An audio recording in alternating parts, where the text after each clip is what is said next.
बुधाभुं जगन्निहितपाणिं मण्डनं मण्डनानां तरुणतुलसीमाला कन्धरं कञ्जनेत्रं सदयधवलः संविठ्ठलं चिन्तयामि। अलङ्कारपुरीरम्यसिंहासनस्थं पदाम्भोजतेजस्फुरदिप्रदेशं विधीन्द्रादिदेवैः सदा स्तूयमानं समाधिस्थमूर्तिं भजे ज्ञानदेवम्। सम्पाद्य ज्ञानं च विधाय भक्तिं विलोकितो येन समाधिराजः वैराग्ययुक्तं सविचारवन्तं नमामि जोगं शिरसा गुरुन्तं। नमामि सद्गुरुं शान्तं सच्चिदानन्दविग्रहं पूर्णब्रह्मपरानन्दमीशमानन्दिवल्लभम्। सघोषो धार्तराष्ट्राणां हृदयानि व्यदारयत् नभश्च पृथ्वीं चैव तुमुलो व्यनुनादयन्। आपला हा दर सोमवारचा नित्यपाठ चालू आहे। पहिल्या अध्यायातील 19वा श्लोक चालू आहे। 155 ओव्या झालेल्या आहेत। क्रमशः हा श्लोक आलेला आहे श्री गुरु कृष्णदेव बाबा यांच्या आशीर्वादाने, नवनाथ महाराज यांच्या आशीर्वादाने, गुरुवायांच्या आशीर्वादाने हा आपला ज्ञान यज्ञ चालू आहे। आणि या ज्ञान यज्ञानं इथपर्यंत हे आलेलो आहे आपण। 19वा श्लोक आहे। सघोषो धार्तराष्ट्राणां हृदयानि व्यदारयत् नभश्च पृथ्वीं चैव तुमुलो व्यनुनादयन्। श्लोकाचा अन्वय असा आहे। नभः च पृथ्वीं च एव तुमुलः व्यनुनादयन्। सघोषः धार्तराष्ट्राणां हृदयानि व्यदारयत्। जो घोष आहे म्हणजे घोष म्हणजे काय? आवाज। कशाचा आवाज? तर आतापर्यंत जे जे शंख वाजवले, पांचजन्यं ऋषिकेशो देवदत्तं धनंजयः। पांचजन्य नावाचा शंख कोणी वाजवला? भगवान परमात्म्याने। देवदत्त नावाचा शंख अर्जुनाने वाजवला। पांचजन्यं ऋषिकेशो देवदत्तं धनंजयः असे अनेक प्रकारचे शंख वाजवले। अनंत विजयं राजा कुंतीपुत्रो युधिष्ठिरः। अनंत विजय नावाचा शंख युधिष्ठिराने वाजवला। नकुलाने सुघोष नावाचा शंख वाजवला। सहदेवाने मणिपुष्पक नावाचा शंख वाजवला। आणि असे प्रत्येक योद्ध्याने वेगवेगळे शंख वाजवले। आणि त्या शंखाचा आवाज, घोष, ध्वनी। नभः, नभ म्हणजे काय? आकाश। पृथ्वीं च, पृथ्वीं, पृथ्वीमध्ये, आकाश आणि पृथ्वीमध्ये। तुमुलः व्यनुनादयन्, तुमुलः त्याचा अनुनाद, त्या शंखाचा। काय झालं त्या शंखाच्या आवाजाने? सघोषः, तो घोष, त्या घोषाने धार्तराष्ट्राणां हृदयानि व्यदारयत्। धार्तराष्ट्र म्हणजे धृतराष्ट्राच्या पुत्राचे हृदयानि व्यदारयत्। हृदय काय झाले? विदीर्ण झाले। इतका मोठा आवाज होता की भगवान परमात्म्याचा शंख, अर्जुनाचा शंख, भीमाचा पौंड्र नावाचा शंख, नकुलाचा शंख, सहदेवाचा, परत युधिष्ठिराचा शंख, त्याचा आवाज। आणि पुन्हा त्याच्यामध्ये सिंहगर्जना, अनेक योद्ध्याच्या जे त्या रणभूमीवर पशु होते, सैनिकामध्ये हत्ती असेल त्यांच्या आवाजाने तो आवाज या पृथ्वीपासून आकाशापर्यंत घुमला। आणि नुसता घुमलाच नाही तर त्या आवाजाने काय केलं? दुसऱ्या पक्षात असणारे धृतराष्ट्राचे पुत्र अनेक जे योद्धे होते त्यांचं हृदय काय झालं? विदीर्ण झालं। अशा प्रकारचा आवाज होता। पृथ्वी तळ उलथो पाहत आकाशे असे असुडत तेथ सडा होत नक्षत्राचा। या आवाजाने काय काय झालं? धृतराष्ट्र पुत्राधिकांचे जेवढे काही योद्धे होते त्यांचं हृदय तर विदीर्ण झालंच, परंतु काय? पृथ्वी तळ उलथो पाहत, हे पृथ्वीचं तळ म्हणजे आपण ज्या याच्यावर राहतो ते काय झालं? उलट पालट व्हायला लागलं, उलथ व्हायला लागलं। कशाने?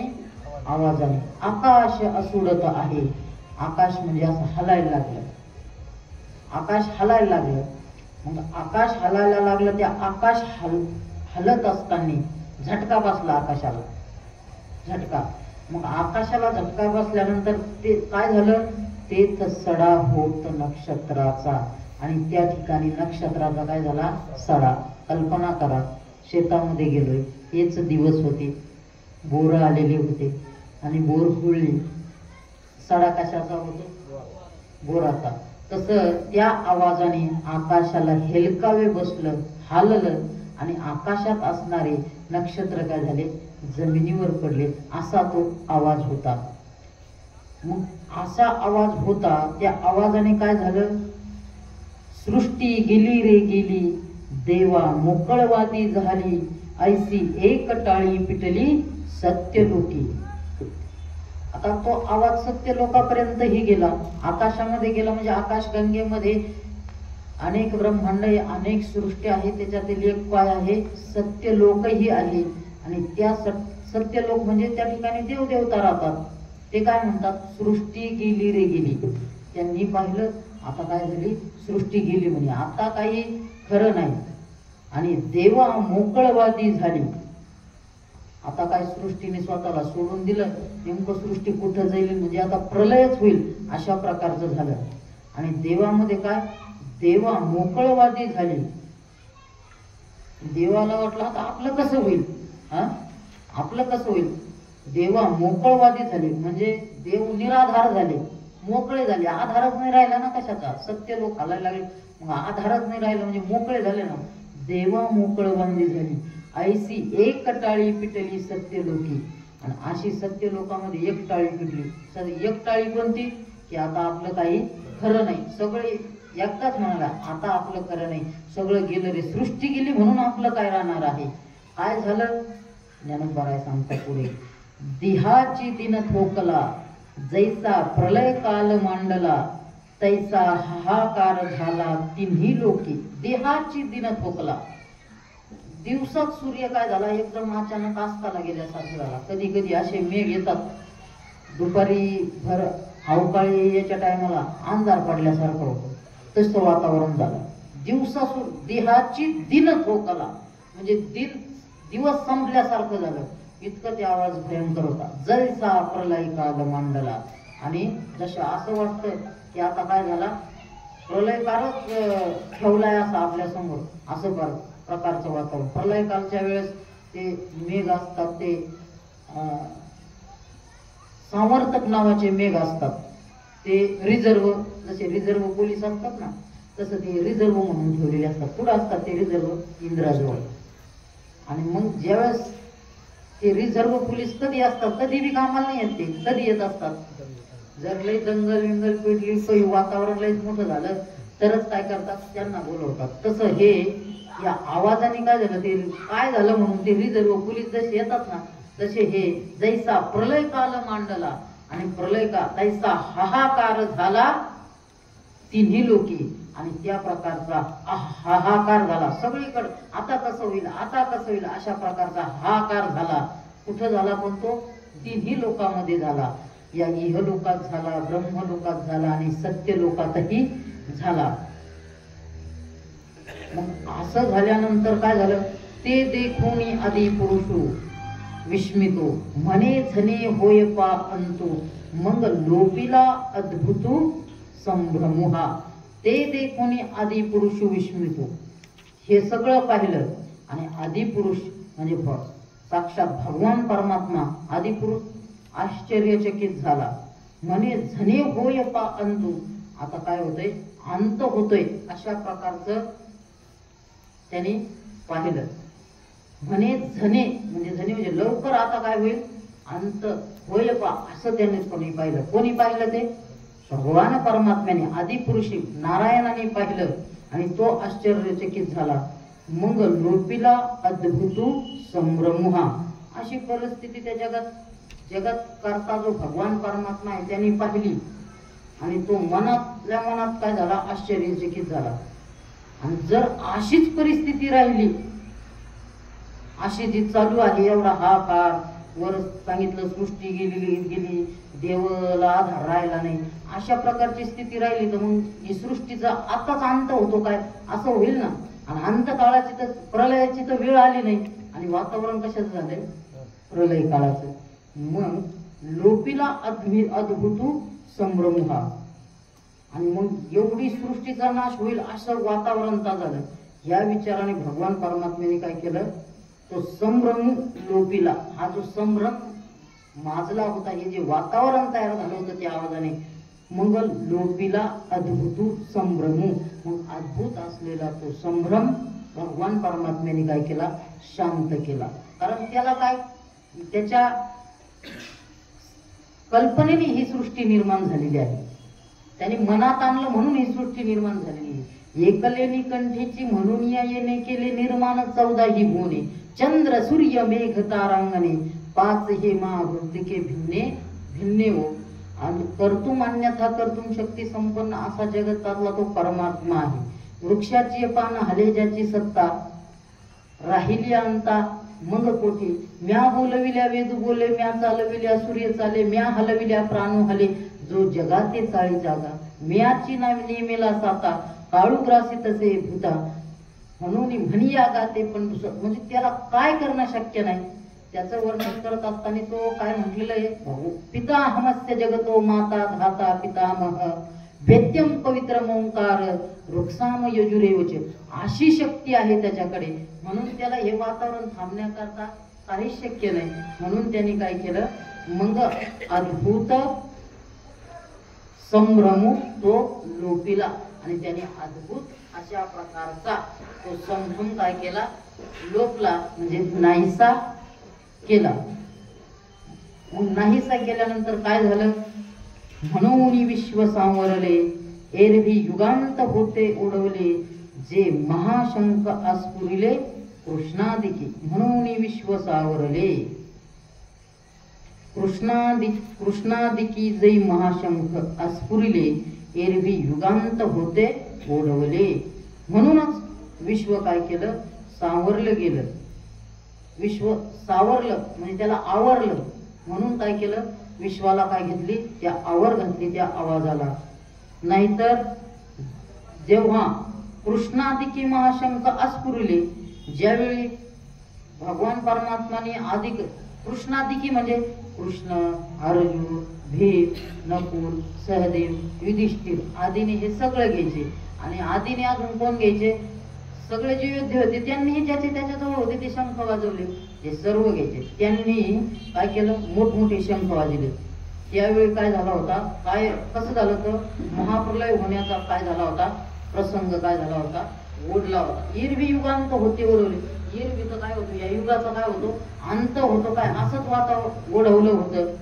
तो घोष जरी उपसंहाराला, तो घोष ज्ञानोबा म्हणतात, तो घोष तरी उपसंहाराला, परी पडिसाद होता राहिला, तेने दळभार विध्वंसीला कौरवाचा. तो आवाज, ते वातावरण आवाजाचं शांत केलं. तो घोष तरी उपसंहाराला, म्हणजे तो आवाज, घोष म्हणजे आवाज, तरी उपसंहार, जरी तो काय झाला असेल, आवाज शांत झाला असेल, परंतु परी पडिसाद होता राहिला, त्याचा पडिसाद राहिला.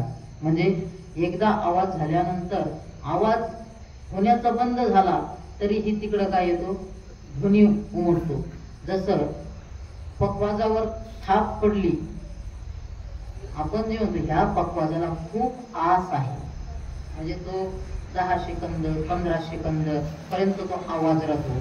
हा आवाज जरी संपला असलेला असला तरीही त्याचा पडिसाद होता, म्हणजे प्रतिध्वनी होता त्याचा. त्या प्रतिध्वनीने काय झालं, तेने दळभार कौरवाचा विध्वंसीला, तेने कौरवांचा दळभार विध्वंसीला. ते आवाज जो शिल्लक राहिला होता, ते आवाज वाजायचं बंद झालं, परंतु जो आवाज होता ना, त्या कौरवाच्या सैन्यातील जे छोटे मोठे योद्धे होते, दळभार, अनेक प्रकारचे दळ असतात ना, पायदळ, घोडदळ, हत्ती दळ, हे दळभार, त्याचे भारची भार म्हणजे भारेची भारे, भार म्हणजे समूहाचे समूह, ते काय झाले, त्यांचा विध्वंस झाला. काही नाश झाला, काही त्या आवाजाने एवढी सृष्टी ही हल्ली एवढा आवाज झाला तर ते सर्वसामान्य एकत्रित राहिले असते का? त्यांचा काहीचा नाश झाला पण ते एकत्रित राहिले नाही. त्यांचा काय झाला? विध्वंस झाला. कसा? जैसा गजघटा. कसा विध्वंस झाला? ज्ञानोबा दृष्टांत सांगतात. जैसा गजघटा आत सिंहालीला विदारित तैसा हृदयाते भीतीत कौरवाचिया. ज्ञानोबा सांगतात जैसा गजघटा आत सिंहालीला विदारित. एका जैसा गजघटा आत, ज्याप्रमाणे एखादा हत्तीचा कळप असावा आणि हत्तीच्या कळपामध्ये सिंह जावा, तो सहज सिंह लीला विदारित. त्याच्या लीलेने काय करत असतो? हत्तीला विदारित असतो, फाडत असतो. विदारणे म्हणजे फाडणे अर्थ आहे. द्रुदारयती म्हणजे फाडणे आणि विदारयती म्हणजे चांगल्या प्रकारे फाडणे. उपसर्ग लागला त्याला म्हणजे विदारित म्हणजे सहज त्याला काही सायस करावं लागतात का? तसं तैसा कौरवाचिया हृदयाते भेदित. जसं तो सिंह हत्तीच्या कळपामध्ये जातो आणि वाटेल त्याला त्याच्या लीलेने काय करतो? हत्तीला फाडतो. तसं हा जो प्रतिध्वनी आहे तो कोणाच्या याचा आवाज? तो प्रतिध्वनी कोणाच्या? कौरवाच्या हृदया भेदित. त्याप्रमाणे त्या आवाजाला काय केलं? आवाजाने काय केलं? कौरवाचे हृदय काय केले? छिन्न विछिन्न केले, विदीर्ण केले. कशाप्रमाणे? हत्तीच्या कळपात ज्यावेळेस सिंह शिरला सहज लिहिलेने, त्याप्रमाणे हा आवाजाने सुद्धा कौरवाचे हृदय काय केले? भिन्न केले.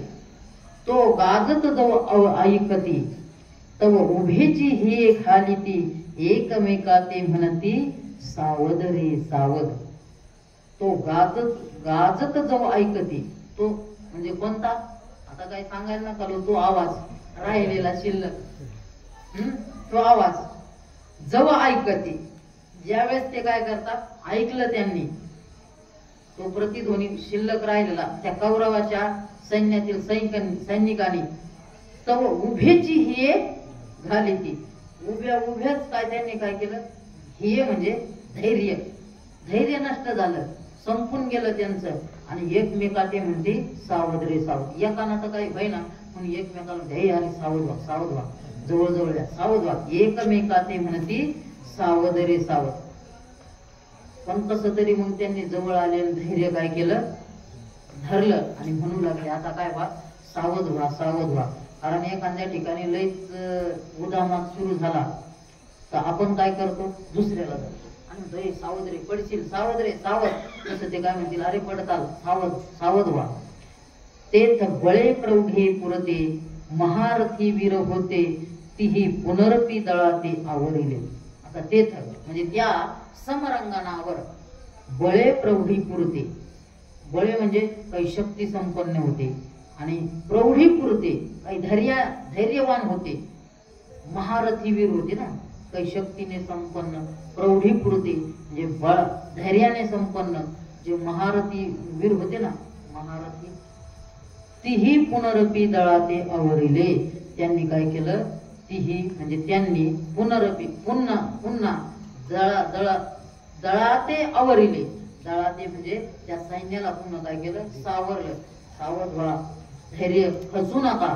कारण युद्ध करायचं म्हटल्यानंतर काय पाहिजे? धैर्य पाहिजे, शक्ती पाहिजे. आणि धैर्यच गेलं तर मग युद्ध कसं करणार? नुसतं तोंडात बळ असून चालत नाही, धैर्य सुद्धा पाहिजे. नाही तर नुसते काही बोलायला असतात परंतु धैर्य असतं का? अजिबात नाही. म्हणून म्हणतात ते दुसऱ्याला त्यांनी काय दिलं? धैर्य दिलं, सावध केलं आणि सगळ्याला काय केलं? आवरलं. आणि आवरल्यानंतर काय केलं मग? तर अथ व्यवस्थितान दृष्ट्वा धार्तराष्ट्रान कपिध्वजः प्रवृत्ते शस्त्र संपाते धनुरुद्यम्य पांडवः. अथ म्हणजे आता धार्तराष्ट्रान कपिध्वज धार्तराष्ट्रान अथ धार्तराष्ट्रान व्यवस्थितान दृष्ट्वा. अथ म्हणजे आता, धार्तराष्ट्रान म्हणजे धृतराष्ट्राचे पुत्र, व्यवस्थितान दृष्ट्वा.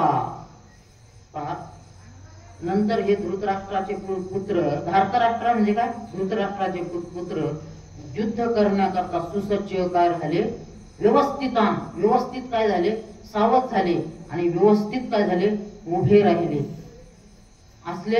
उभे राहिले असले, पाहिले त्यांनी, पाहून, दृष्टवा म्हणजे पाहून. आणि मग पाहिले, कशा प्रकारचे पाहिले, प्रवृत्ते शस्त्र संपाते, प्रवृत्ती म्हणजे शस्त्र संपाते म्हणजे शस्त्र टाकण्याकरता तत्पर आहे, अशा प्रकारचे पाहून काय केलं, कपिध्वजः पांडवः धनुः उद्यम्य, ज्याच्या ध्वजावर कपी आहे, कपी म्हणजे मारुती आहे, वायुनंदन आहे, अशा प्रकारचा कोण, पांडव, धनुः उद्यम्य, धनुष्य घेऊन काय राहिला, उभा राहिला, असा सरळ अर्थ आहे त्याचा. मग सरिसेपणे उठावले, धनुटूनी उचलले, तया दंडी क्षोभले लोकत्रय. मग सरिसेपणे उठावले, मग सर्व एकदम काय झाले, उठावले, कोण, योद्धे कौरव. आणि धनुटूनी उचलले म्हणजे दुप्पट शक्तीने काय केलं, ते सज्ज झाले, उचलले, तया दंडी क्षोभले लोकत्रय. आणि मग एकदम दुप्पट आवेशाने ते काय झाले, आवेशाने शुद्ध झाले. आणि त्या सैन्याच्या क्षोभाने काय झालं, लोकत्रयात दंडी शोभले, जणू ते लोकत्रय काय झालं, क्षुब्ध झालं. आणि मग सगळे सज्ज झाले. मग काय केलं त्यांनी, तेच बाणवरी धनुर्धर, वर्षताती निरंतर, जैसे प्रळयात जलधर अनिवार्यता. तेच बाणवरी धनुर्धर म्हणजे त्या ठिकाणी धनुर्धर असणारे, धनुर्धर हा सर्वसामान्य शब्द आहे. धनुर्धर म्हणजे ज्यांनी हातामध्ये धनु धारण केलेला आहे. धनुर्धर म्हणजे काय, ज्यांनी बाण हातामध्ये धारण केलेले असे धनुर्धारी. या ठिकाणी धनुर्धारी शब्द हा अर्जुनाचं विशेषण नाही, हे सर्वसामान्य. धनु शब्दाचा अर्थ बाण करायचा, आणि मग ते धनुर्धर असणारे, ते तर धनुर्धारी बाणवरी, वर्षताती निरंतर, आणि निरंतर काय करायला लागले, बाणाचा वर्षाव. कसे, जैसे प्रलयात जलधर अनिवार, जैसे प्रलय कालामध्ये जलधर शब्दाचा अर्थ मेघ, जे जल धारण करतात ते कोण असतात, जलधर असतात. जल कोण धारण करतात, मेघ. जलधर म्हणजे मेघ. आणि अनिवार, अनिवार म्हणजे कायम काय करतात, ते अखंड काय करतात, वर्षाव करतात. आणि ते वर्षाव करायला लागले. मग ते देखील या अर्जुने संतोष घेऊनी मने, मग संभ्रमे सेने दिठी घाली तसे. आणि तो बाणाचा वर्षाव कोणी पाहिला, बघितला, ते देखील या अर्जुनाने पाहिला. संतोष घेऊनी मने, आणि मनात काय घेतला, थोडा आनंद, संतोष थोडा सुखावला. मग संभ्रमे सेने दिठी घाली तसे.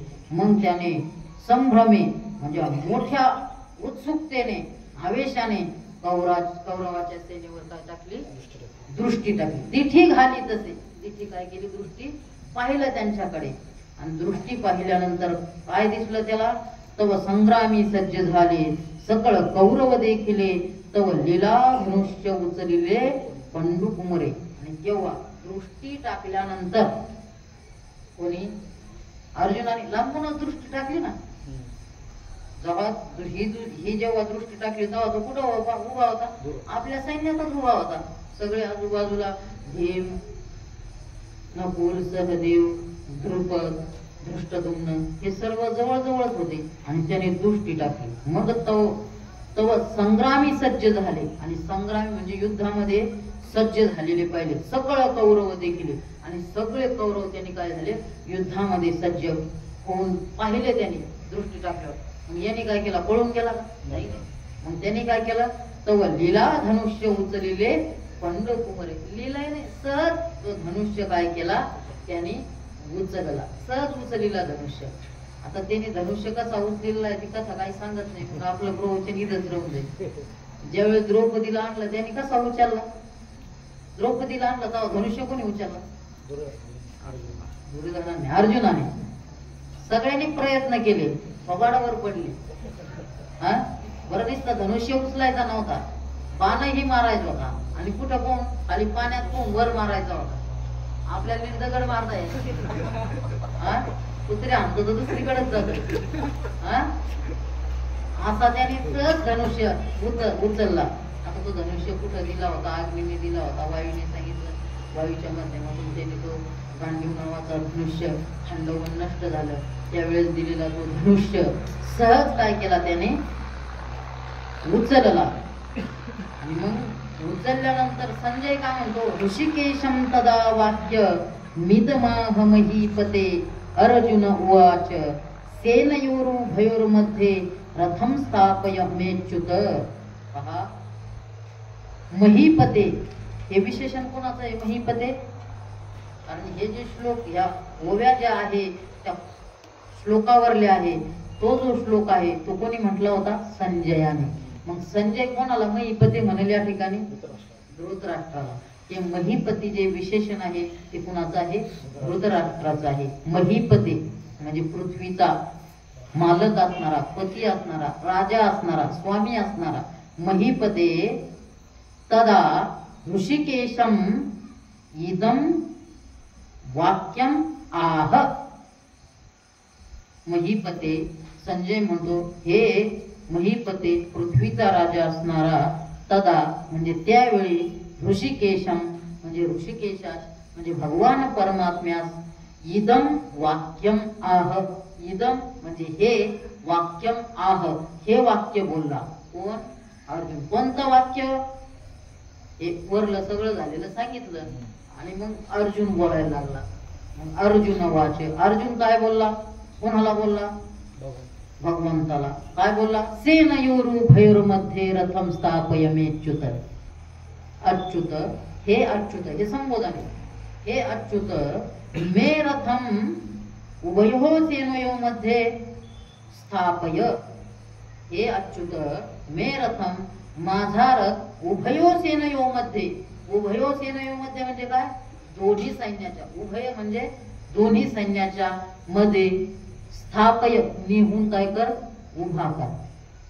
आता कशा करता उभा करत ते पुढच्या श्लोकात सांगतात, पण अगोदर गोव्या घ्यावा. ते वेळी अर्जुन म्हणे तसे देवा, आता झड करी रथ पेलावा, नेऊनी मध्ये घालावा तोही दळा. ते वेळी अर्जुन म्हणे तसे देवा. त्यावेळेस अर्जुनाला म्हटला, हे देवा काय कर आता? ते वेळी अर्जुन म्हणत तसे देवा. त्यावेळेस अर्जुन कोणाला म्हटला? देवाला म्हटला. त्यावेळी म्हणजे कधी? त्या युद्धाच्या प्रसंगाच्या वेळी, त्या संग्रामाच्या प्रसंगी, त्या कुरुक्षेत्रावर. त्यावेळी आता झडकरी रथ पेलावा. आता तुम्ही काय करा? लवकर म्हणजे झडकरी म्हणजे लवकर, रथ पेलावा. पेलावा शब्दाचा अर्थ हाकावा, जुंपावा, पुढे घेऊन जावा. आणि दोही दळा नेऊनी मध्ये घालावा. दोन्ही दळा अन्वय असा करायचा. दोन्ही दळा. दोन्ही दळामध्ये म्हणजे पांडूच्या सेनेच्या मध्ये आणि कौरवाच्या सेनेच्या मध्ये, या दोन्ही दळाच्या मध्ये निहून काय करावा? घालावा. म्हणजे त्या ठिकाणी उभा करावा. आणि उभा केल्यानंतर मग मी काय करेल? अर्जुन म्हणतो, यावदेतान निरीक्षेहम योद्धुकामान अवस्थितान कैर्मयासो योद्धव्य मस्मिन रणसमुद्यमे. कशाच्या उद्देशाने गेला होता त्या ठिकाणी? दोन्ही सेनेच्या मध्ये का रथ नेऊन उभा करायचा? त्याचं उत्तर सांगतात. अर्जुन म्हणतो, का म्हटलो मी तिथं? तरी यावत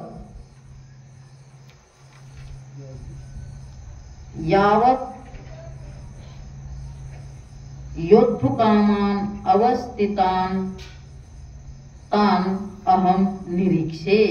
काय? यावत म्हणजे जेथून मी, जे युद्धाची इच्छा करणारे, योद्धुकामान युद्धाची इच्छा करण्याच्या उद्देशाने स्थित असलेले, योद्धुकामान युद्धाची इच्छा करण्याच्या उद्देशाने अवस्थितान स्थित असणारे, येतान हे जे आहे, अहम निरीक्षे मी त्याला काय करीन? त्यांचं निरीक्षण करीन, त्यांना काय करीन? पाहीन. का पाहायचं? त्यांना का पाहायचं? तर अस्मिन योद्धव्य कैही मया सह, कैही मयसयायुध रणसमुद्यमे, या रणसमुदायामध्ये, कैही कोणाच्या बरोबर? मयासह माझ्या बरोबर कोण युद्ध करण्याकरता योद्धा आहे ते काय करतो? निरीक्षण. मी पाहतो ना नेमकं माझ्या तोडीचे कोण आहे या ठिकाणी या रणांगणावर, हे काय करतो? मी पाहतो. कारण तिथं अनेक प्रकारचे योद्धे होते ना, नेमकं कोणाबरोबर युद्ध करायचं हे पाहतो. जव मी नावेक हे सकळ वीर सैनिक निहाळीन असेक झुंजते. जे युद्ध करण्याकरता आलेले आहेत त्यांना मी काय करेन? हे सकळ वीर सैनिक, सगळे वीर असणारे सैनिक, निहाळीन असेक, संपूर्णपणे असेक म्हणजे सर्वांना काय करेन? निहाळीन. जे झुंजते, जे काय आहे झुंजण्याकरता आलेले असते. येथ आले असती आगवे परी कवनी सीम्या झुंजावे हे रणी लागे पहावे म्हणून या. येथ आले असती आगवे, या ठिकाणी काय आलेले? सर्व काय आलेले आहे? आलेले आहे आगवे. परी कवनी सीम्या झुंजावे, मी कोणाबरोबर युद्ध करावं? कवनी सीम म्हणजे कोणाबरोबर युद्ध करावं? हे रणी लागे पावे म्हणून या. म्हणून तर मी सांगितलं की माझा रथ अशा ठिकाणी नेऊन उभा कर की मला दोन्ही सैन्यातील योद्धे पाहायला भेटतील, इकडलेही पाहायला भेटतील आणि ज्यादा तर पुढल्या पक्षातील जे आहे प्रतिद्वंद्वी आहे त्यांना चांगल्या प्रकारे पाहिजे. निहाळीन असे निहाळी चांगल्या प्रकारे संपूर्णपणे मी त्यांचं काय करीन? निहाळीन. का? की माझ्या तोडीचा योद्धा कोण आहे त्यांच्याबरोबर मी युद्ध करू शकेल असं. असे झुंजती ते म्हणजे जे युद्ध करणार आहे अशा ठिकाणी माझा रथ उभा कर. योत्स्यमानान् नवेक्षेहं ययतेत्र समागतः धार्तराष्ट्रस्य दुर्बुद्धेर युद्धे प्रियचिकीर्षिवः. पहा,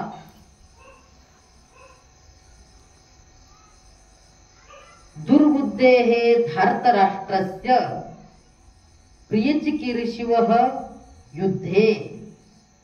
युद्धे प्रियचिकीर्षिवः.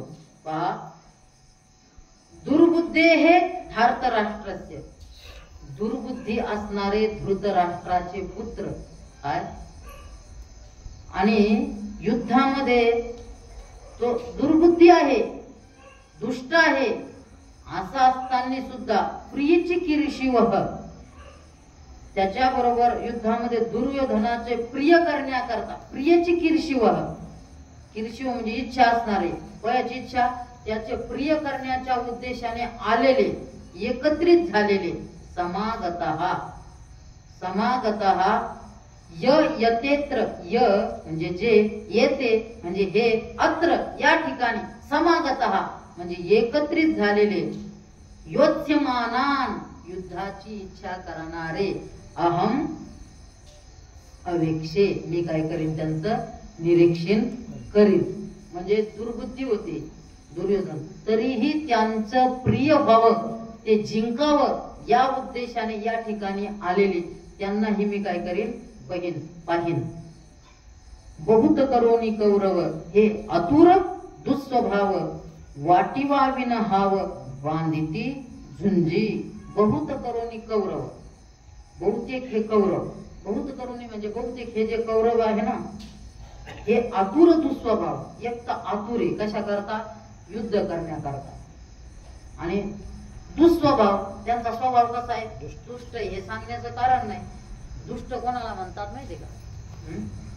सरळ भाषेत आपलं तेही आपलंच, काय आपलं ते आपलंच, आणि दुसऱ्याचं जे आहे ना तेही आपलंच. समजा दोन बंधू आहे, 5 एकर जमीन आहे, काय दादा 5 एकर जमीन आहे, वाटण्या झाल्या, 2.5 एकर बापाने देऊन टाकली, तरीही 2.5 एकर तर आपलीच आहे, परंतु ती दिलेली 2.5 एकर आहे ना तीही आपलीच आहे. त्याला काय म्हणतात? दुस्वभाव. आपलं ते आपल्याच आणि दुसऱ्याचं ते बी आपलंच, असा दुस्वभावी दुष्ट म्हणतात. दुर्योधनाचं काय होतं मग? पंडूराजा आणि धृतराष्ट्र सख्खे भाऊ होते. हा, पंडूराजा आणि धृतराष्ट्र सख्खे भाऊ होते. पंडूराजा गेला आणि सर्वात मोठा कोण होता त्यांच्यात पोरापैकी? त्यांच्यात युधिष्ठिर होता. युधिष्ठिराला काय केलं? युवराज घोषित केलं. दुर्योधनाला जमलं का? नाही. त्याला हे जंगलात काढून दिलं, याला हे काय केलं? युवराज घोषित केलं. बरं एका गादीवर 2 बसत असतात का? नाही. एका महिन्यात 2 तलवार कधीच शक्य नाही. तो आल्यानंतर युवराज कोण करायचा? सर्वांच्या सांगण्यावरून धृतराष्ट्राने कोणाला युवराज केलं? युधिष्ठिरला युवराज केलं, गादीचा मालक. परंतु धृतराष्ट्राला गादी काय करता दिली होती? पांडू वनात गेला तेवढी तात्पुरती दिली होती. परंतु लवचिंबासारखा तोच चिकटून बसला आणि त्यालाच मोह झाला की अरे त्याला देण्यापेक्षा आपल्या पोराला द्यायचं. बरं त्यांनी ते बी मान्य केलं. आम्हाला 5 गावं द्यावं. किती? 5 जणाला 5 गावं द्या. इंद्रप्रस्थ, खांडवन असे 5 गाव. हस्तिनापूर तुम्हाला राहू द्या. तो काय म्हटला होता? सुईच्या टोकावर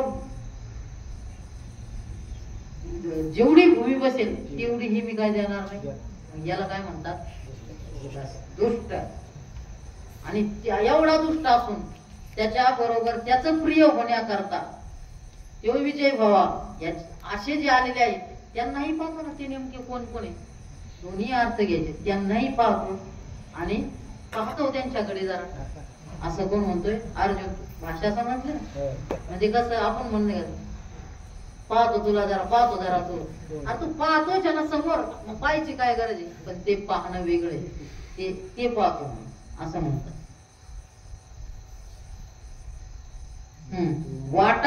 वाटिवा विना हाव बांधिती झुंजे. आणि असे असणारे युद्धाकरता हुतावेळ असणारे, गुडघ्याला बाशिंग बांधणारे, दुःस्वभावी असणारे, वाटिवा विना हाव बांधिती झुंजी. वाटी म्हणजे सामर्थ्य नसताना, त्यांच्या अंगात शक्ती नसताना वाटाविना बांधिती झुंजी. निष्फळ युद्धाची काय मनाशी गाठ बांधून आलेले, ताकद तर नाही काही पण उगाच आलेले. झुंजाची आवडी धरती परी संग्रामी धीरू नव्हती, हे सांगून राया प्रति काय संजयोनी. झुंजाची आवडी धरती. झुंजाची म्हणजे काय? भांडण खेळायची आवड. परी संग्रामी धीरू नव्हती. युद्धाची तर खूप आवड, परंतु परी संग्रामी धीरू नव्हती. संग्राम म्हणजे युद्ध जर झालं तर धीरही नव्हता. हे सांगून रायाप्रती. हे सांगून सगळं रायाप्रती म्हणजे राजाला सांगून. काय संजयो म्हणे. संजय काय म्हणतो? संजय वाच एव मुक्तो ऋषिकेशो गुडाकेशेन भारत सेनयोरुमध्ये स्थापयित्वा रथोत्तम. संजय म्हणतो कोणाला? भारत. हे भारत विशेषण कोणाचं आहे? धृतराष्ट्राचं. हे विशेषण कळले का तो अर्थ लागतो. नाही तर भारतच अर्जुनाला बी भारत म्हणतात, युधिष्ठिराला राजा म्हणतात. परंतु त्यावेळेस कोण कोणाच म्हटले हे लय महत्वाचं असतं, ते कळलं पाहिजे. भारत असं बोलून एवं उक्त ऋषिकेश गुडाकेश. एवं उक्त अशा प्रकारचं ऋषिकेशाला बोलून कोण? अर्जुन. काय म्हटला? सेनयोः उभयो मध्ये उत्तमं रथं स्थापयित्वा. दोन्ही सेनेच्या मध्ये उत्तम असणारा रथ स्थापयित्वा. काय कर? सर्वोत्तम रथ काय कर? उभा कर. उत्तमम रथम आहे ना. अहो धृतराष्ट्र महाराज असं म्हणतात. भारत म्हणजे या भारत भूमीला जो राजा आहे त्याला ज्याचा मालक असतो तेही नाव दिलं जातं. म्हणून त्या ठिकाणी काय म्हटलेलं आहे? भरतवंशीय म्हणून हे भारत म्हटलं जातं. असे अर्जुनाकडून बोलला गेलेला श्रीकृष्ण दोन्ही सैन्याच्या मध्यभागी सर्वोत्तम रथ उभा केला. कोणी? असं कोण म्हणतंय? संजय धृतराष्ट्राला सांगतोय. आणि मग रथ केल्यानंतर हे सांगतो कोण? संजय सांगतो. भीष्म द्रोण प्रमुखतः सर्वेषांच महीक्षितां उवाच पार्थ पश्यैतां समवेतान् कुरुनीतिः. भीष्म द्रोण प्रमुखतः. आणि रथ उभं केल्यानंतर कोण दिसलं त्याला? पहिलं भीष्म द्रोण प्रमुखतः म्हणजे यांच्या समोर. प्रमुख यांच्या समोर. प्रमुखतः म्हणजे समोर. अजून कोण? सर्वेशांच महीक्षितां. महीक्षितां म्हणजे क्षिती म्हणजे पृथ्वी, मही म्हणजे राजे. पृथ्वीवरचे अनेक प्रकारचे राजे पाहिले. आणि काय म्हटला? उवाच पार्थ उवाच. उवाच कोण म्हटलं? उवाच भगवान बोलले. पार्थ हे येतान कुरुन इति पश्य. हे जे कौरव आहे रथ उभा केल्यानंतर करून भगवान म्हणले अर्जुना युद्ध करता जमलेले हे कौरव तू काय कर आता पहा. पश्य पहा. तत्र पश्य स्थितन पार्थ पितॄनथ पितामहान आचार्यान मातुलान भ्रातॄन पुत्रान पौत्रान सख्यूंस्तथा श्वशुरान सुहृदश्चैव सेनयोरुभयोरपि तान् समीक्षस्स कौन्तेय सर्वान् बंधू अवस्थितान. भगवान म्हणतात पाय आता कोण कोण आहेत. म्हणून त्यांनी पाहिलं. तत्र पश्य स्थितान पार्थ. पार्थ त्यांनी पाहिलं त्या ठिकाणी पितृनथ. पितृनथ म्हणजे कोण? चुलते. पुरीश्रवादी हे चुलतेही पाहिले. पितृनथ पितामहान आजोबा भीष्माचार्य भीष्मादिका जे आहे ते आजोबा पाहिले. आचार्य आचार्य लोक ज्यांच्याकडे शिकला आचार्य द्रोणाचार्य कृपाचार्य मातुलान आचार्यान मातुलान शकुनी शल्यादी हे मामा पाहिले. शकुनी मामा होता आणि यांचे शल्य मामा होता. मातुलान भ्रातृन भाऊ होते. दुर्योधनादिक भीष्मादिक भीमादिक हे सगळे भाऊ होते. दुःशासन हे सगळे भाऊ पाहिले. भ्रातृन पुत्रान पुत्रही पाहिले. लक्ष्मणादी दुर्योधनाचा पूर्व लक्ष्मण यांचे अर्जुनाचा अभिमन्यू यांनाही पाहिलं. पौत्रान नातू तर किती होते त्यांचे काय नाव सांगायचे त्यांचे आलेलेच नाही नाव. पौत्रान नातू सख्यूंस तथा आणि त्याचप्रमाणे तथा सखींस. सखी म्हणजे मित्रही होते. श्वशुरान सासरे सुहृद ज्याचे ज्याचे सुहृद पाहुणे मंडळी सुहृद चैव सेनयो उभयो अपि तान समीक्ष. दोन्ही सेनेच्या मध्ये तान समीक्ष. स कौन्तेय हे कुंती पुत्र अर्जुना सर्वान बंधून अवस्थितान. सर्व बंधू बांधव त्या ठिकाणी काय आहे स्थित आहे. ते काय झाले पाहिले. कोण पाहिले? जेथ भीष्म द्रोणादिक जवळिकेचे सन्मुख पृथ्वीपती अनेक बहुताती. जेथ म्हणजे त्या ठिकाणी. जेथ म्हणजे त्या युद्धाच्या ठिकाणी रणांगणावर भीष्म द्रोणादिक भीष्माचार्य पाहिले द्रोणाचार्य पाहिले कृपाचार्य पाहिले. जवळिकेचे सन्मुख हे काय होते? जवळिकेचे सन्मुख जवळच होते. पृथ्वीपती अनेक अनेक पृथ्वीचे काय होते राजे. बहुत आहाती असे अनेक प्रकारचे होते. ते स्थिर करून या रथू अर्जुनी असे पाहतू तो दळभार समजतो संभ्रमेसी. ते तर स्थिर करून त्या ठिकाणी रथ थांबून अर्जुनाने पाहतो त्या ठिकाणी पाहिलं. तो दळभार समजत संभ्रमेसी आणि उत्सुकतेने तो सर्व सैन्य समुदाय अर्जुन काय होता पाहत होता.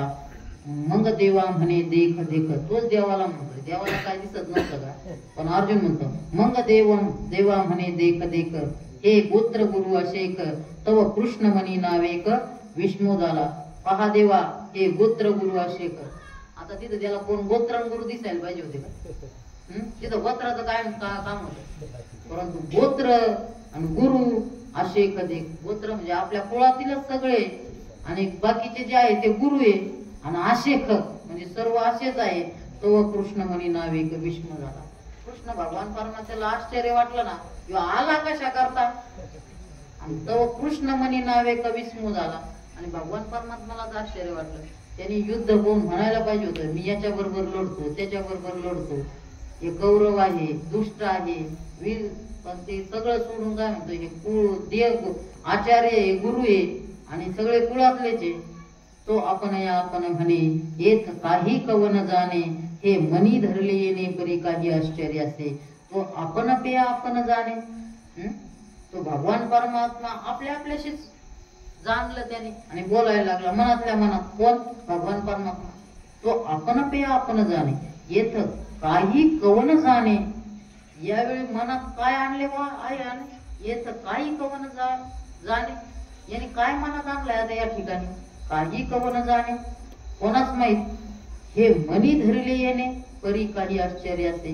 परंतु काहीतरी याने अद्भुत काय झालेलं आहे मनात काहीतरी धारण केलेलं आहे हे आश्चर्याचे. ऐसी पुढील से घेतू तो सहजे जाणे हृदय तू परी भोगा असे निवांतू ती वेळी.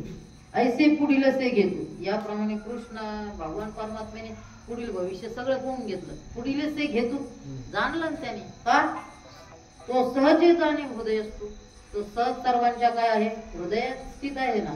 सर्वस्यच्या अहम हृदय सन्निविष्ट. तैसा हृदयामध्ये मी, म्हणजे प्रत्येकाच्या हृदयात आहे त्याने जाणलं. परिमुगा असे निमान, परंतु बोललाच नाही, गपचीप राहिला, काहीच सांगितलं नाही. परिमुगा असे, त्याला भविष्य सगळं पाहिलं त्याने, अंदाज काय होणार आहे काय नाही, परंतु मुगा असे निमान तू ती वेळी, आणि त्यावेळेस तो काहीच बोलला नाही, गपचीप राहिला. तव तेथ पार्थू सकळ पितृ पितामह केवळ गुरु बंधू मातुळ देखत झाला. तव तेथ पार्थू सकळ, पार्थू सकळ तेथ त्या ठिकाणी कोण पाहत झाला? पितृ म्हणजे चुलते, पितामह भीष्माचार्यादी, गुरु बंधू मातुळ देखता झाला, गुरु पाहत झाला, बंधू भाव पाहत झाला, मातुळ मामे देखता, हे सगळं पाहत झालं. अजून काय? इष्ट मित्र आपुले कुमरजन देखिले, हे सगळं असती आले तया माझे. इष्ट